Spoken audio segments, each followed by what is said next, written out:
je vais recevoir notre bien-aimée sœur Ariel Victoire. Je vais vous confesser que je suis impressionné par le témoignage de sa vie.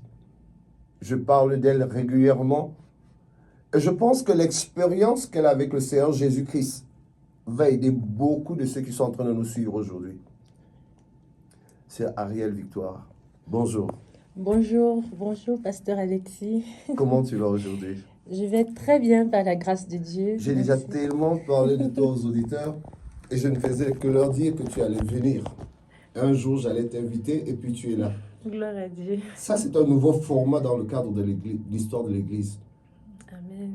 Il y a une chose dont j'aimerais que tu parles aux auditeurs.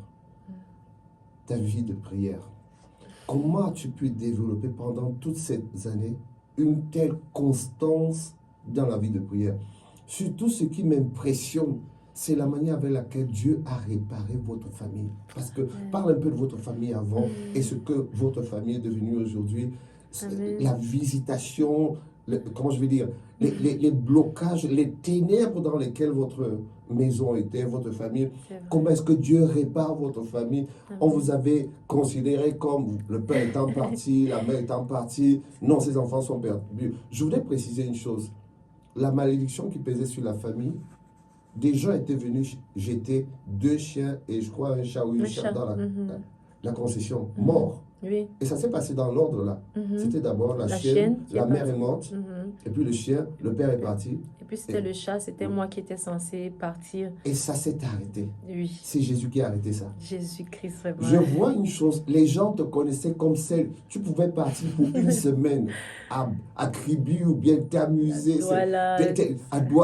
Les gens ne te maîtrisaient pas. Et ta conversion a été tellement spectaculaire. Gloire à Dieu. Aujourd'hui, comment est-ce que tes tantes te voient? Comment est-ce qu'on voit la famille Tatma? Gloire à Dieu. Donc, déjà, vraiment, pour parler de la transformation dans ma famille, Dieu a beaucoup fait pour nous parce qu'on était vraiment abandonnés. On a passé des périodes très, très difficiles après la mort de notre mère. Parce qu'après la mort de notre mère, notre papa est tombé directement malade. C'était les hôpitaux. Il passait 2 ans à l'hôpital. Parfois, donc, il a vraiment passé beaucoup de temps à l'hôpital. C'est difficile pour nous. Mais il n'y avait pas de présence maternelle. Il n'y avait pas. Et toi, par exemple, on ne te maîtrisait pas. On me maîtrisait. Moi, je montais, je descendais, j'essayais de fuir mes responsabilités. Oui, j'essayais de fuir les responsabilités. J'allais à Kribi, j'allais à Douala, je vivais ma vie. Je pouvais parfois faire même 2 semaines, parfois même 1 mois hors de la maison. Je ne m'inquiétais pas de comment est-ce que mes soeurs, mes frères sont. Vraiment, je ne m'inquiétais pas vraiment.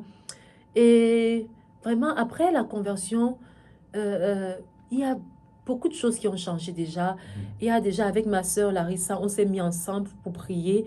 Il y a nos 2 petits frères qui prient également. Il y a notre petite sœur également, Merveille, elle-même également, qui est en train d'être conduite davantage à Christ.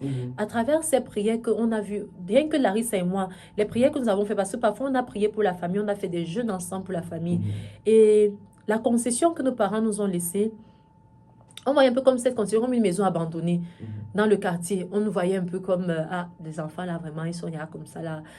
On ne connaît même pas les herbes, la maison était abandonnée et la maison était vraiment lugubre. Comme il n'y avait pas de peinture, c'était tellement lugubre. Et comme le papa était même décédé aussi dans la maison, non, mes frères et soeurs avaient tendance parfois à fuir un peu la maison. C'était vraiment lugubre. Quand tu entrais même, tu sentais qu'il y avait comme une lourdeur dans la maison. Oui, une présence. Et à travers les jeûnes et les prières, ça a commencé à se dégager. Il a commencé à faire bon vivre. La joie a commencé à régner, la complicité entre nous, les frères et sœurs. On a commencé à être davantage complices, plus soudés. Oui, les nouveaux meubles, la nourriture aussi. Oui, la nourriture a commencé à être un peu plus constante parce qu'avant, vraiment, on restait parfois des jours sans cuisiner, sans préparer. Là, la nourriture a commencé aussi à entrer.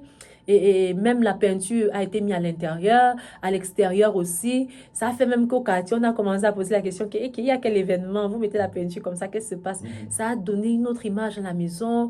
Il y a plus de nettoyage, la maison est plus propre, plus saine. Et Il y a déjà ma petite sœur qui s'est mariée et il y a aussi il y a 2 mariages aussi en vue encore dans la famille. Il y Gloire a à le Jésus. mien, il y a le mariage aussi de ma petite sœur Gloire à Merveille. Il Jésus. y a mon petit frère qui est en train qui a voyagé pour les études. Donc, et non, le dernier aussi, le dernier qui est en train de passer son bac. Donc, on voit la main de Dieu qui nous a tous situés en fait. Il nous a situés chacun à une position. Il veille sur nous en fait. Il y a plus de complicité. Parce que mon frère, même mon petit frère, il a cherché à faire beaucoup d'études de médecine. Il a fait le CUS plusieurs fois. Il était tellement brillant que les endroits où il partait faire le CUS, les centres de formation où il partait se préparer pour le CUS, on l'a pris là-bas comme enseignant à son jeune âge parce qu'il avait déjà, il avait 19 ans, 20 ans quand il faisait cela. Mais on l'a pris comme enseignant parce qu'on a vu qu'il était tellement brillant. Mais il ne passait pas. Au point où un jour, certains de ses superviseurs, là, ils sont venus nous appeler. Ils ont dit que mais non, donnez 3 millions pour que l'enfant passe et tout. On disait que on va trouver les 3 millions là où. Mais il aimait tellement la médecine. Et après le jeûne et la prière, lui-même, il a pris un jeûne. Il a fait 7 jours de jeûne à sec. C'était sa première fois de faire le jeûne à sec. Il n'a pas vu les résultats à l'instant. Mais après quelques temps, on appelle de bout en bout. On dit, voilà, il y a une opportunité pour lui d'aller étudier la médecine à l'étranger. Vous imaginez. Donc, Dieu a vu que Je c'est crois que même c'était au-delà. moins d'un an après son jeûne. Hein, Oui, c'était la même année qu'il avait fait le jeûne de 7 jours. La même année là qu'on appelait pour son voyage et tout. On a commencé à organiser son voyage. Il a commencé les cours et qu'on sort. Donc, c'est comme ça que la porte là s'est ouverte. Une plus grande porte.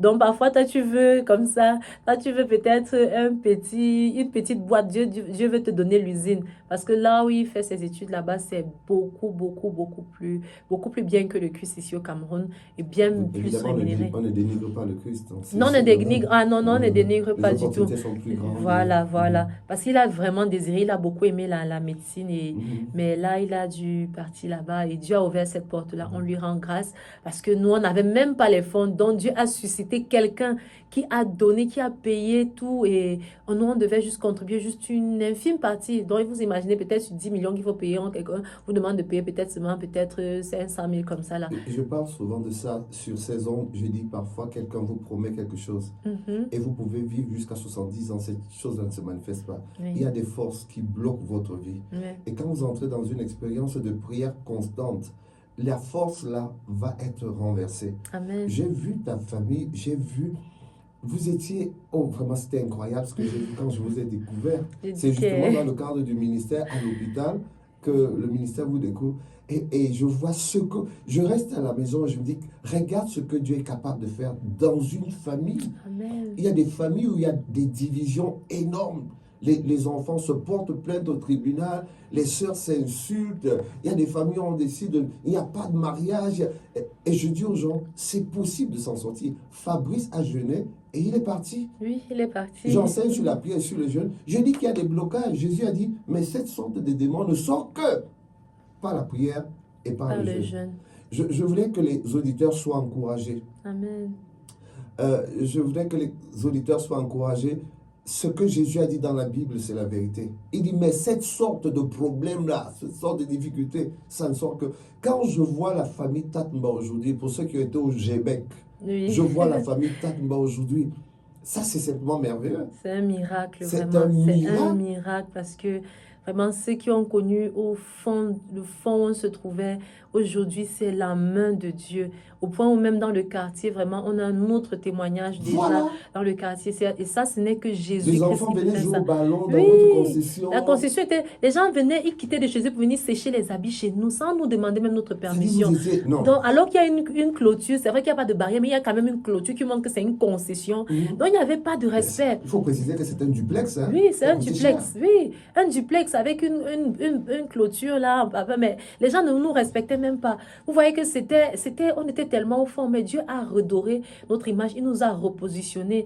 Et maintenant, je vois aussi la vie de prière, comme le pasteur parlait de ça.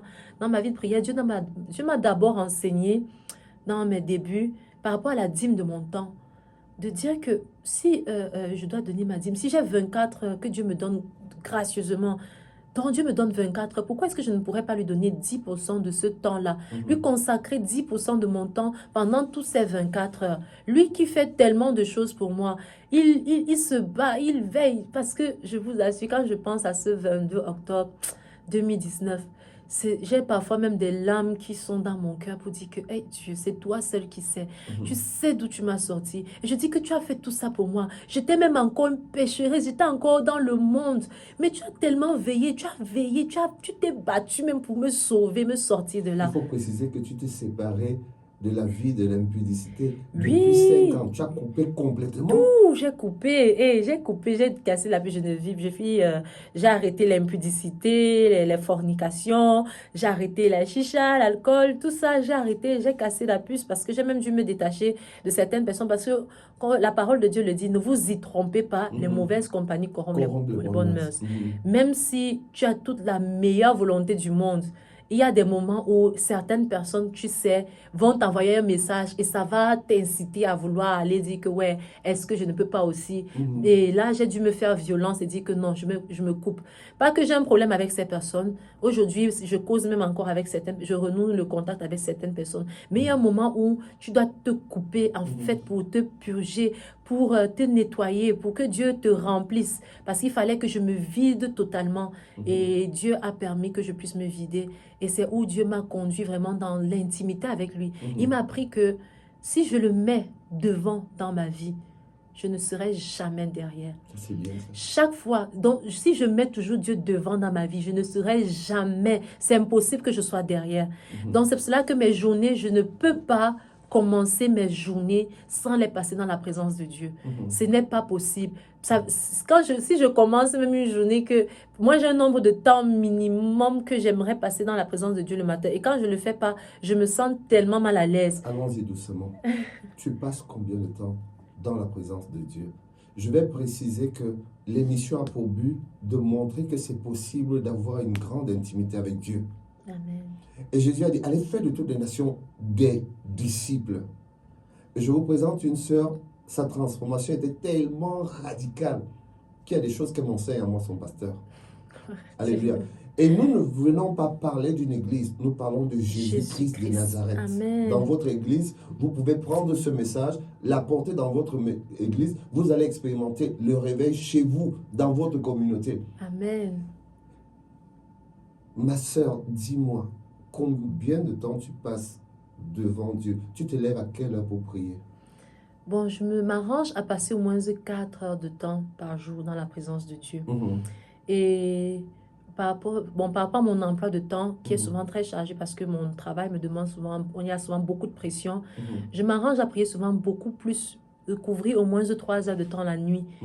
Pour qu'en journée, je sais que je peux couvrir encore 1 heure. Ou parfois, je peux couvrir tous les 4 heures la nuit. Donc, je fais souvent, j'essaie de me lever de minuit à 3 heures ou minuit à 4 heures. Ou encore, parfois, s'il y a eu trop de pression, je n'ai pas dormi assez, je vais dormir, je me réveille plutôt de 3 heures. Je prends de 3 heures à 7 heures ou bien de 3 heures à 6 heures.